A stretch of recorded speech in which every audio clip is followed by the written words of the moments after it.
আসসালামু আলাইকুম সম্মানিত দর্শক, দেশ এবং দেশের বাইরে যে যেখান থেকে এই ভিডিওটি দেখছেন সকলকে জানাই স্বাগতম। আজ আমি এই ভিডিওতে দেখাতে চলেছি বাংলাদেশের উত্তরাঞ্চলের গ্রামাঞ্চলের ঐতিহ্যবাহী অত্যন্ত জনপ্রিয় খাবার শীতল ভুনার সম্পূর্ণ রেসিপি।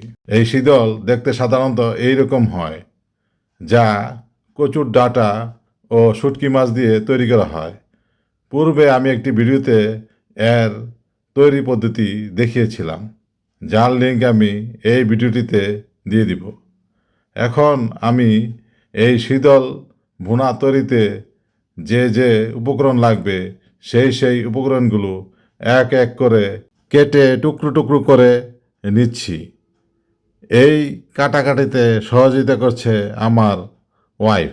এই সুস্বাদু শীতল বোনার জন্য আমাদের যেই উপকরণ নিতে হবে তার মধ্যে হলো পেঁয়াজ, রসুন, পেঁয়াজের পাতা, টমেটো, আলু, বেগুন, সিম এবং কাঁচামরিচ।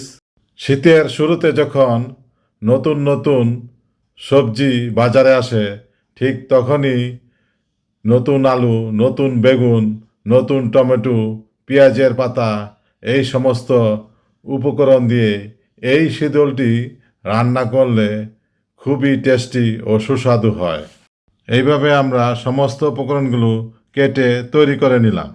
এখন আমরা একটি কড়াইতে শীতলটি ঝুরঝুরো করে তেল ছাড়া খুব সুন্দর করে হালকা আঁচে ভেজে নেব। খেয়াল রাখতে হবে যেন পুড়ে না যায়। শীতলটি ভাজার সময় কোনোভাবেই আমরা তেল ব্যবহার করব না। তেল ব্যবহার করলে এই শীতলটির স্বাদ এবং ঘ্রাণ দুটিই নষ্ট হয়ে যেতে পারে। এরপর কড়াইয়ের মধ্যে একটু তেল নিয়ে 4-5টা শুকনো মরিচ হালকা করে ভেজে নিব।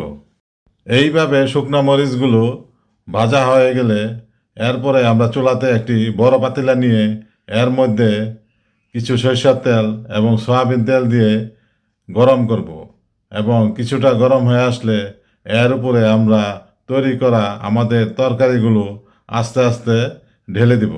এইভাবে তরকারিগুলা ঢালা শেষ হয়ে গেলে এরপর একটি চামিচ নিয়ে এগুলোকে নেড়ে চেড়ে তেলের সাথে ভালোভাবে মিশিয়ে দিব।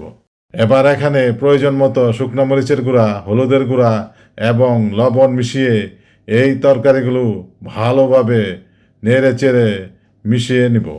এখন একটি ঢাকনা দিয়ে ঢেকে দিব এবং ঢাকনাটি একটু পর পর খুলে এটি নেড়ে চেড়ে দেখব যে এটি সিদ্ধ হয়েছে কিনা।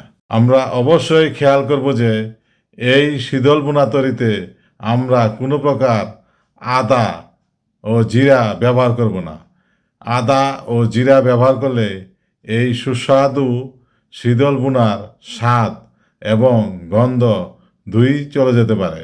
এইভাবে তরকারিগুলো মোটামুটি সিদ্ধ হয়ে আসলে পূর্বে ভেজে রাখা শীতলগুলো আস্তে আস্তে এর উপর ছড়িয়ে দিব এবং ভালোভাবে নেড়ে চেড়ে মিশিয়ে একটি ঢাকনা দিয়ে পুরোপুরি সিদ্ধ হওয়া পর্যন্ত অপেক্ষা করব। পুরো প্রক্রিয়াটি খুব যত্নের সাথে করতে হবে। এরপর এই আলু বেগুনগুলি ভালোভাবে সিদ্ধ হয়ে আসলে একটি চামচ নিব। চামচ নিয়ে এর পৃষ্ঠদেশ দিয়ে এই তরকারিগুলোকে ভালোভাবে মিক্সিং করব এবং এইভাবে প্রেস দিয়ে দিয়ে পিষাতে থাকব। আস্তে আস্তে সমস্ত প্রক্রিয়াটি পিষিয়ে মিক্সিং হয়ে গেলে এটিকে আমরা নামিয়ে আনব। নামিয়ে আনার পর একটি শিলের সাহায্যে এই মিশ্রণটিকে আরও ভালোভাবে প্রেস করে করে পিষাতে থাকব এবং মিক্সিং করতে থাকব, যেন এই ভুনাতে কোনো প্রকার তরকারির চাকা অবশিষ্ট না থাকে। সত্যিই এখন চারপাশে এর ঘ্রাণে মৌ মৌ করছে। এই উপলব্ধি এই রেসিপি বানানোর কাছে না থাকলে কেউ বুঝতে পারবে না এবং সেই সাথে জিহ্বায় পানি এসে যাচ্ছে। এইভাবেই আস্তে আস্তে তৈরি হয়ে গেল আমাদের আলু বেগুনের শীতল ভুনা। সম্পূর্ণ আলাদা বৈশিষ্ট্য ও স্বাদের কারণে উত্তরাঞ্চলের মানুষের এটি অতি প্রিয় একটি খাবার। পারিবারিক ঘরোয়া অনুষ্ঠানে আত্মীয় স্বজনদের বাড়িতে পাঠানো সওদা হিসেবে কিংবা নিজ বাড়িতে আপ্যায়নের ক্ষেত্রে একসময় শীতল ছিল অন্যতম একটি উপকরণ। শুধু তাই নয়, হাটে বাজারে বিক্রি হতো গ্রামীণ পরিবারের নারীদের হাতে তৈরি এই মুখরোচক খাবার। দিন বদলের ক্রমধারায় আজ হারিয়ে যেতে বসেছে এই অঞ্চলের ঐতিহ্যবাহী এই খাবারটি। ভিডিওটি ভালো লাগলে আমাদের ইউটিউব চ্যানেলটি সাবস্ক্রাইব করুন ও নিয়মিত আপডেট পেতে বেল বাটনটি অন করে রাখুন এবং লাইক ও কমেন্টে আপনার অনুমতি লিখতে ভুলবেন না। সকলে ভালো থাকবেন। ধন্যবাদ।